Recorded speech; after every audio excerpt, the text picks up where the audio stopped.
Right, guys, welcome to this very brief review. I say brief, but it is a very detailed review of Codex Space Marines. I want to talk about some of the good things, some of the bad things, and some of the really ugly things in this book.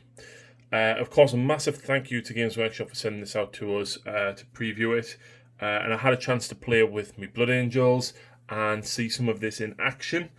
There's a lot of cool things in this book. I'll hold my hands up, there was a lot of nerfs to Space Marines, with good reason, and I think for the balance of the game, it is a very good change. One example, of course, being the core rule, and another example being the limits of command, where you're only allowed a maximum of one captain, and I think it was 2 lieutenants per detachment. Some very, very good restrictions in there. And I think for the good of the game, it's very, very good. But let's just double check what that limitation is as soon as I find it. Company command, you include a maximum of 1 captain model and 2 lieutenant models in each detachment. Cool. Absolutely fine with that. I think that's a very, very good change. The other gripe I have with this book is it's very generic. As much as you have your chapter traits and everything here, you've only got chapter specific warlord traits. After that, everything else is just totally generic. There's nothing flavoursome about the book for specific chapters yet. Obviously, the supplements for the main chapters that already had it, the 6 already, of course, are probably going to get close to a day 1 FAQ to allow most of the stratagems and stuff in there, I suspect, to be able to be used. I don't know about doctrines because there is no mention of super doctrines in here. As much as you have, when I find the page with the doctrine rules. This is weird because it's really far back. It's actually after the... I don't know why they put all of the cool rules at the front and then literally right before the data sheets they have it here. It's not even that.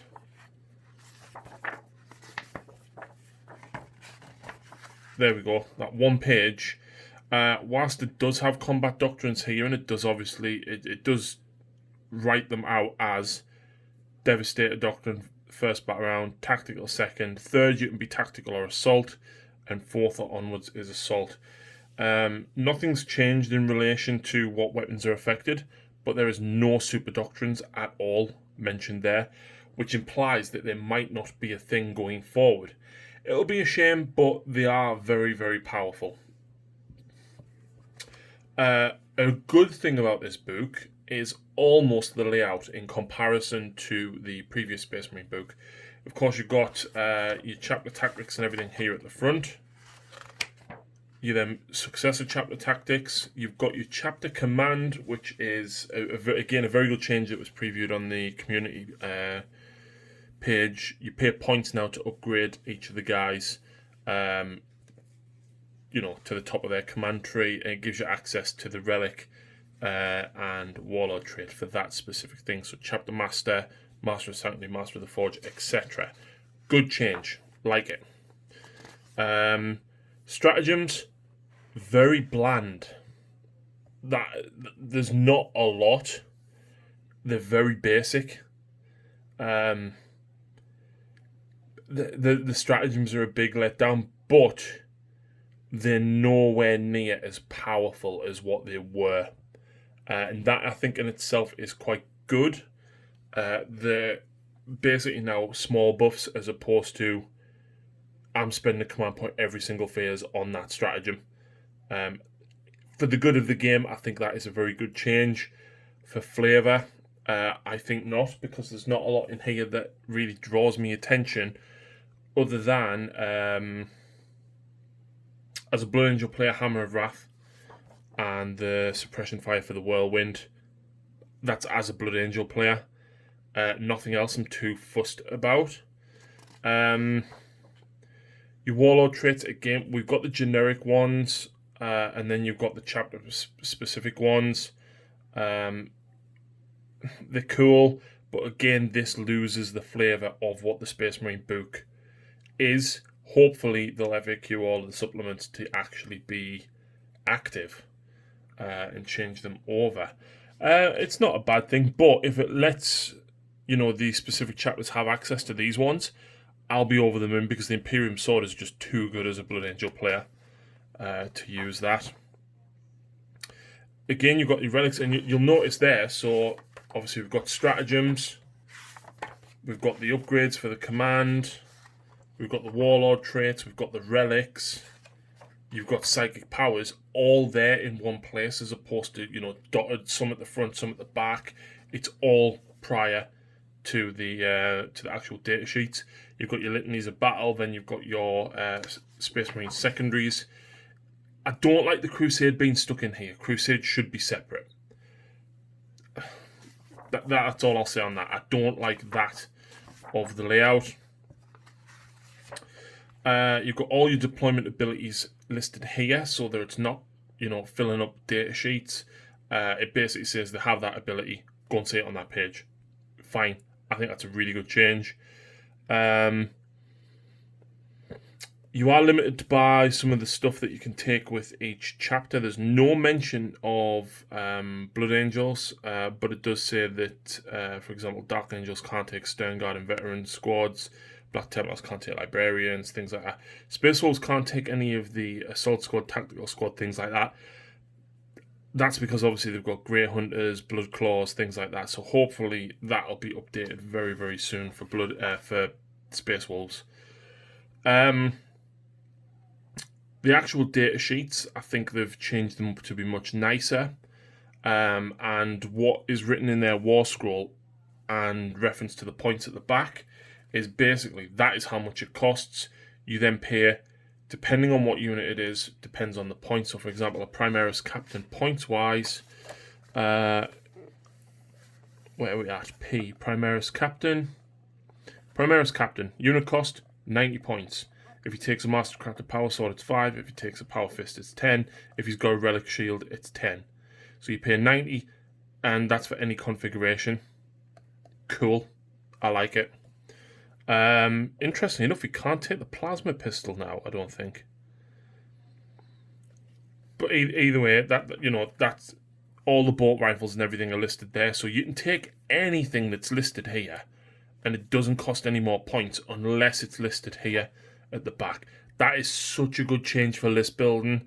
It's unbelievable how much time that'll save for everybody.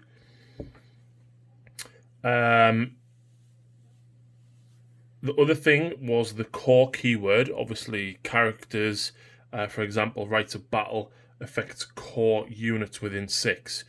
Having looked through all of this, now correct me, someone can correct me if I'm wrong, but basically, infantry and dreadnoughts, excluding centurions, and of course the Invictus Warsuit, because it's not a dreadnought. I'll rephrase that again. Non-character infantry, bikes, and dreadnoughts, excluding centurions, have the core keyword. Characters don't, and anything such as land speeders, tanks, they don't have it. That's cool. Yes, it is a bit of a nerf, but you know what? It's a good change for the game. Storm Shields have dropped indeed to a 4+ invulnerable save with +1 save.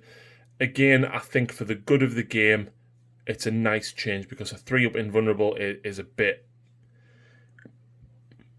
some people can roll 3-ups for days. A 4-up, it's good. If you look at Age of Sigmar, not many people have better than a 4+ save. And that means that things die faster, the game plays faster, and it flows better, in my opinion. So, yeah, basically, everything is now on one War Scroll as to what things can take. All the points are relevant to that War Scroll. So, for example, we'll move a bit further on, but... Mini Marines. So the characters Mini Marine characters don't get an extra wound. However, mini Marines and Terminators got an extra wound, which is fantastic. Obviously, the characters already had 4 wounds, so that's kind of fine. So you notice there, a normal Librarian has 4, a Librarian in Phobos armor, which is, of course, Primaris, has 5. Librarian in Terminator armor, 5 wounds now. So that was, again, another good change. Some other things as well that I noticed. Awaken Machine Spirit on the Tech Marine, and I noticed this because I was obviously had one in the battle report. If you watched it, in your command phase, pick a vehicle and it gets +1 to hit. Brilliant. This implies that it is definitely going down the route of Sigmar, which is not a bad thing, guys. So of course we've got Intercessors, Assault Intercessors, Heavy Intercessors, Infiltrator and Cursor Tactical Squads as troops. Scouts are elites, which means technically Reavers get an upgrade as they are no longer the worst elite slot. But yeah, all you people out there with scouts for your battalion, not using them anymore. Actually, just going back there as well, so you'll notice Infiltrator Squad, Core, Tactical Squad, Core. Company Champion, however, does not have the core keyword. That's fine. But yeah, watch out for your War Scrolls, guys, because a lot of people have abilities or auras that are a lot different to what they were. Veteran Intercessor Squad now got their own War Scroll, so you don't have to pay command points to get it. Basically, they've got extra attack. Yeah. Blade Guard Veteran Squad, so the full data sheet for them is they can take a Neo Volkite pistol and a heavy bow pistol. To be honest, I don't see why you would not take the Neo Volkite pistol. Only the Sergeant can take it, but still, that's not a bad pistol at all. But the others are armed with heavy bow pistols, so cool. What else have we got? The Judicious range on the Temper Mortis is now 3 inches. I think that was 6 inches previously. Terminators, 3 wounds. Fantastic. So again, a Terminator Assault Squad. So you don't pay for the Terminator, then a Thunderhammer, then a Storm Shield. Or you don't pay for a Terminator, then a pair of Lightning Claws. Basically, they all come with a Thunderhammer and Storm Shield. And then you pay the points. I think in this instance you do pay the points for the Thunderhammer on top. But yeah, the Terminator Squad's a better example actually. So your Power Fist and Stormbolter would normally be like, I don't know, 10 and 5 points respectively. It's just 38 points for a Terminator as they come equipped with power. Every Terminator is equipped with a Stormbolter and Power Fist. Fantastic change to the point system. Relic Terminator Squad got changed, so that is no longer a difference between Cataphracti and Tartarus Terminators, which is a bit of a shame, but never mind. It's pretty cool. It is what it is, though. Centurion Assault Squad. Centurions do not have the core keyword. Neither does the Invictus Warsuit. Let's face it, Invictus Warsuits are pretty powerful anyway, and a lot of their weapons change with damage and stuff as well. Flamers went up to 12 inches, which was already previewed. Dreadnoughts. Dreadnoughts got very good. Duty Eternal is basically built in to all Dreadnoughts now, which is just amazing. It makes you more likely to play Dreadnoughts now, I think, which is much better than, you know, once per phase or when they're chosen as the target of an attack. It's on all of them. For Space Wolf players, for example, the Venerable Dreadnought basically says if it's a Space Wolf chapter, its Assault Cannon and Dreadnought Close Combat Weapon can be replaced with a Fenrisian Great Axe and 1 Blizzard Shield. So that is actually built in to the War Scroll for Space Wolves, and I think that's to, you know, try and keep down the number of units that will appear in their supplement. There's no Furioso or Blood Angel Librarian or Death Company Dreadnought listed yet. I suspect that'll come in their squad, in their updated book. Bikes grow an extra wound, so instead of 2, they're now 3 wounds. Fantastic.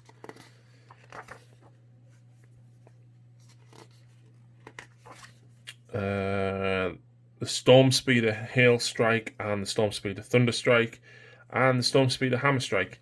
You know, the cool models, I think they're alright. I think some are better than others. I think the one with the Las Talon and the missile launch is pretty cool. There's a lot of warrant for that. It's on a small body, so yeah, I think it's alright.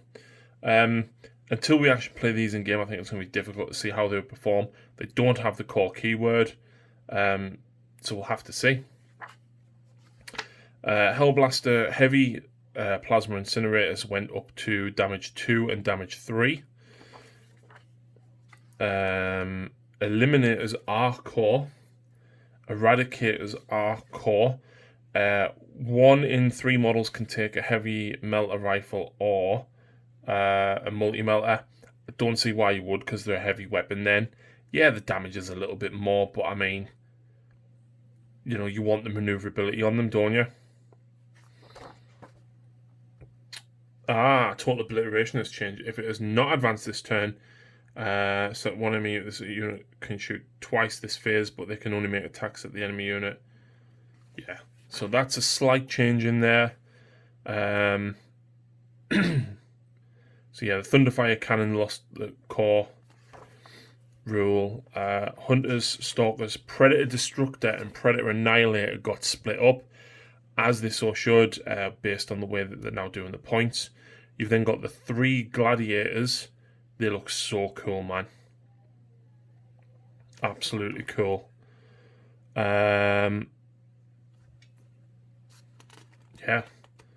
Vindicators, Land Raiders. And then you've got, of course, your Repulsors.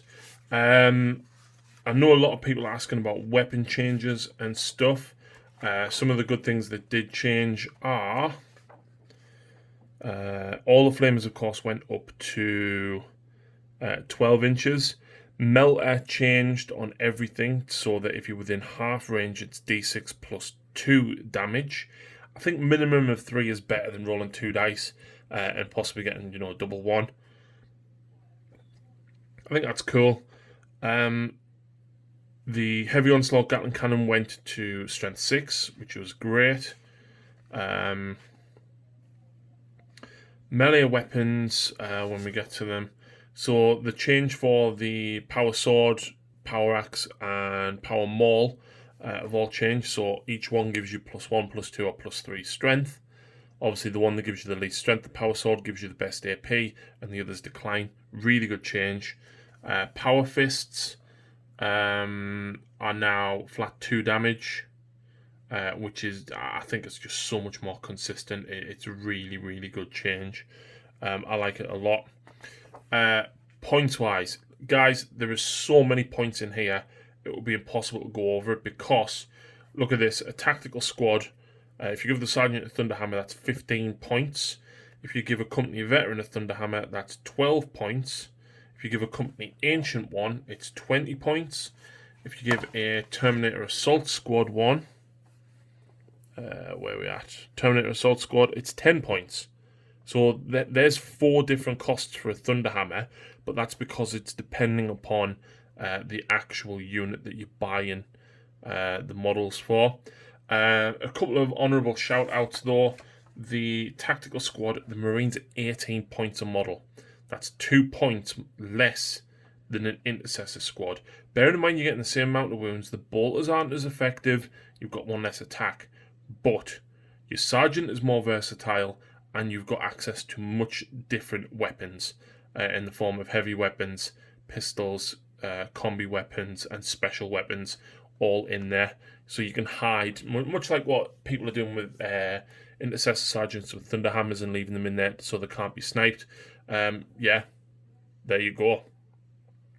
So that is, in a nutshell, some of the good and bad points of this book. I think for the good of the game, it is a very good book.